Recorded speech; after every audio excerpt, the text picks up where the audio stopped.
오늘 우리는 다시 오실 주님을 기다리고 있습니다. 우리는 주님이 언제 오실지 알지 못합니다. 그러기에 깨어서 늘 주님의 다시 오심을 우리는 기다려야 합니다. 그러나 이 땅에서 바쁘게 살다 보면 우리에게 이 재림이라는 두 글자는 생각이 나지 않습니다. 하나님 나라 역시도 지금 우리와 너무나도 동떨어진 느낌이 들기도 합니다. 왜냐하면 우리가 이 땅에서의 삶이 너무나도 익숙하고 때로는 그 하나님 나라가 너무나도 먼 이야기처럼 느껴지기 때문입니다. 그러나 예수님 당시에 예수님과 함께 했던 사람들, 초대교회 성도들에게 재림은 너무나도 간절한 것이었습니다. 복음서가 기록될 당시에 수많은 박해가 있었습니다. 이 박해 속에서도 믿음을 저버린 사람들도 있었고 끝까지 믿음을 지키며 주님의 재림을 기다리는 사람들도 있었습니다. 초대교회 성도들 대부분은 자신들이 살았을 때에 주님의 재림을 맞을 것이라 생각하였습니다.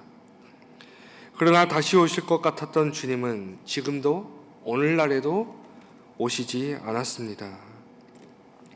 과연 그렇다면 이 재림은 없는 것일까요? 그러지 않습니다. 예수님은 분명히 우리가 생각하지 못하던 때에 다시 오실 것입니다. 그렇기 때문에 우리는 주님의 이 재림을 기다리기 위해 우리는 늘 깨어 있어야 할 것입니다. 마태복음 25장에서는 세 개의 비유가 나옵니다. 열 처녀의 비유, 달란트 비유, 그리고 양과 염소의 비유입니다. 이 세 가지의 비유는 모두가 다 그 마지막 날을 예비하도록 가르쳐 주고 있습니다. 오늘 본문을 보면 예수님께서는 우리가 잘 아는 이 열 처녀의 비유를 말씀하십니다. 본문의 시작을 보면 천국은 마치 등을 들고 신랑을 맞으러 나간 열 처녀와 같다고 주님은 말씀하십니다. 당시의 이 결혼 관습을 살펴보면 이 혼인잔치는 저녁에 시작이 되었습니다. 이 신랑은 친구들과 함께 이제 신부의 집으로 찾아갔습니다. 이 신랑이 올 때에 이 신부의 친구들이 이 신랑을 마중 나가러 나왔습니다. 지금 여기서 신랑을 마중 나간 열 처녀는 모두 신부의 친구들이었습니다. 그런데 본문을 보면 이 열 처녀를 소개할 때에 5명은 미련한 사람이고 나머지 5명은 슬기로운 사람이라 본문은 말하고 있습니다.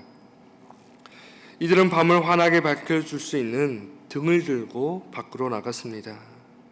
여기서의 등은 일종의 횃불 같은 것으로 이 나무의 끝에 솜뭉치를 묶어서 그것을 이제 기름에 적셔서 불을 붙여서 사용하였습니다. 이 횃불은 오랫동안 불을 붙일 수가 없어서 항상 그 기름을 준비해야 했습니다. 본문을 보면 5명의 이 슬기로운 처녀들은 여분의 그 기름을 준비하였고 5명의 미련한 처녀들은 기름을 준비하지 않았습니다. 아마도 신랑이 곧 올 것이라 생각했기 때문일 것입니다. 그런데 이들이 신랑을 기다려도 도무지 신랑이 오지 않는 것이었습니다. 밤이 깊도록 신랑이 오지 않자 이들은 모두 잠이 들어버렸습니다.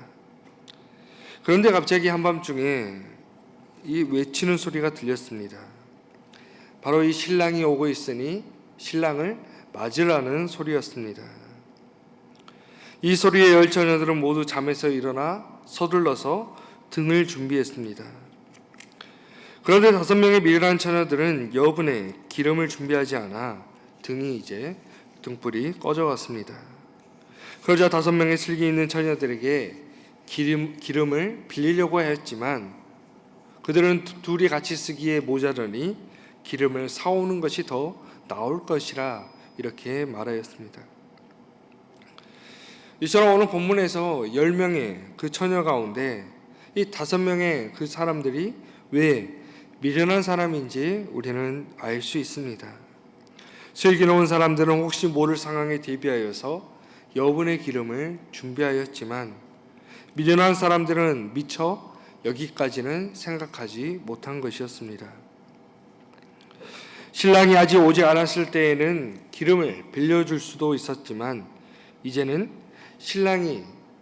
신랑을 데리고 집으로 이제 안내해야 하는 시간이 되었습니다. 미련한 다섯 처녀들은 급히 기름을 사러 나갔습니다.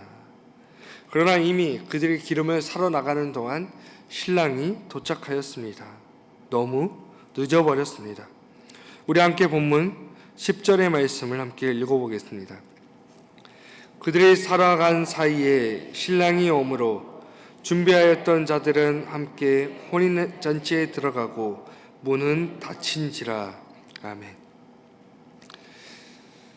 이렇게 신랑이 도착하였고 슬기로운 다섯 처녀들은 신랑을 맞아 그들을 안내하여서 혼인잔치에 들어갔습니다.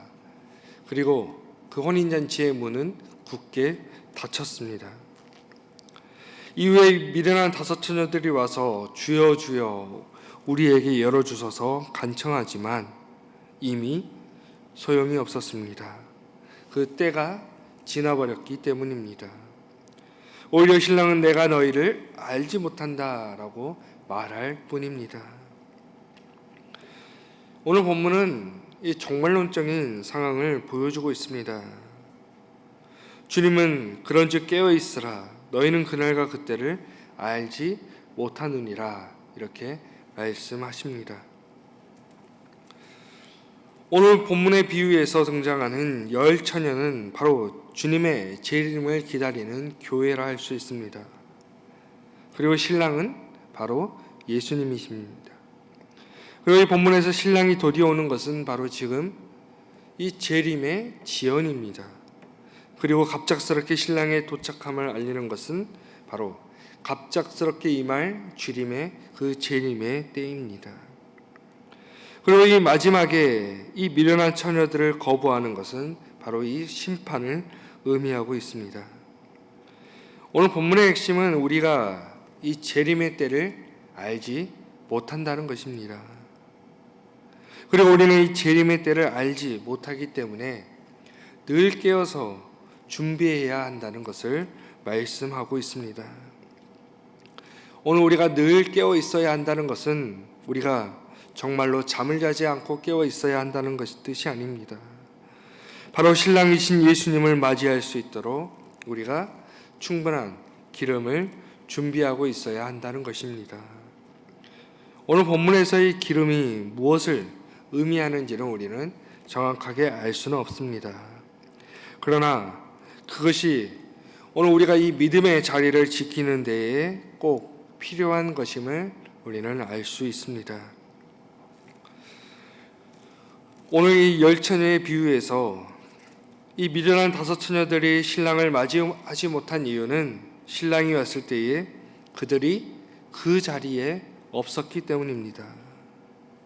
그들은 기름이 부족하여서 기름을 사기 위해 그 자리를 떠나버렸습니다. 오늘 비유의 말씀처럼 우리는 신랑을 맞으러 등불을 들고 나온 사람들이라 할 수 있습니다.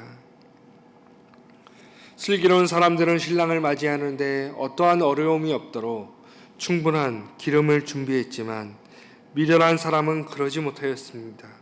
기름을 충분히 준비하지 않았습니다. 오늘 우리가 신랑이신 주님을 맞이하기 위해서는 오늘 우리는 바로 믿음의 자리에 있어야 합니다. 갑자기 임할 주님을 맞이할 수 있도록 우리는 이 믿음의 자리에서 떨어져 살아서는 안 될 것입니다. 또한 이것은 오늘 우리의 각자 개인의 문제이기도 합니다. 왜냐하면 이 믿음은 절대로 남에게서 빌릴 수 없는 것이기 때문입니다. 오늘 우리는 스스로 주님을 맞을 준비를 해야 합니다. 무엇보다도 중요한 것은 오늘 우리가 지금 얼마나 오랫동안 신앙생활을 했냐가 아닙니다. 주님이 다시 오시는 그 순간 나는 지금 어디에 있냐는 것입니다.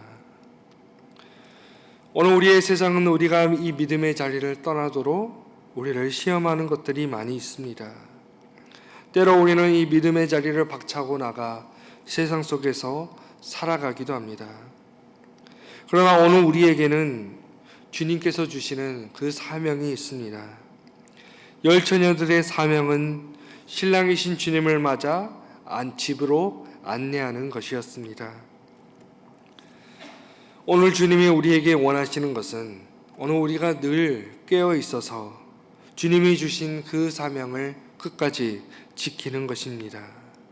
바로 이 믿음의 자리에 남아있는 것입니다. 그럴 때 주님은 우리를 맞아 주실 것입니다.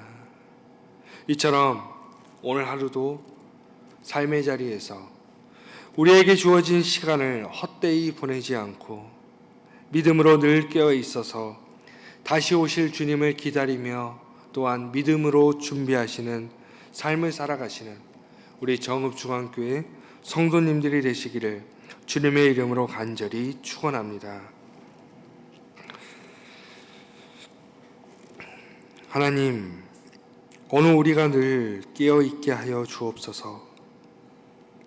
깨어 있을 뿐만 아니라 믿음의 자리에 서서 다시 오실 주님을 맞이하는 슬기로운 처녀들처럼 지혜 있게 이 세상 속에서 믿음으로 살아가게 하여 주옵소서. 믿음을 위협하는 이 시대에 슬기롭게 믿음을 지키며 살아갈 수 있도록 주님 우리를 인도하여 주옵소서. 또한 주님이 주신 그 귀한 사명을 위해 세계에서 곳곳에서 복음을 전하는 선교사님들이 있습니다. 선교사님들의 건강과 가정을 지켜주시고 그 어떠한 것도 전해지는 그 주님의 복음을 가로막지 못하게 하여 주옵소서. 모든 열방이 주님께로 나와 주님을 바로 알게 하여 주시고 그 믿음과 진리 안에 바로 설 수 있도록 주님 도와주옵소서. 이 시간 우리 정읍중앙교회에 세우신 담임 목사님을 위해 기도합니다. 언제나 영육간에 강건케 하여 주시고 언제나 성령 충만하여서 주님이 맡기신 그 일을 잘 감당할 수 있도록 주님 항상 은혜를 더하여 주옵소서. 그래서 주님이 세우신 우리 교회가 믿음 안에서 든든히 세워져 나갈 수 있도록 주님 도와주옵소서. 주 예수 그리스도의 은혜와 하나님의 사랑과 성령님의 사귐이 늘 깨어서 준비함으로 믿음의 자리에 있는 성도들에게 지금부터 영원토록 함께 하시기를 간절히 축원하옵나이다. 아멘.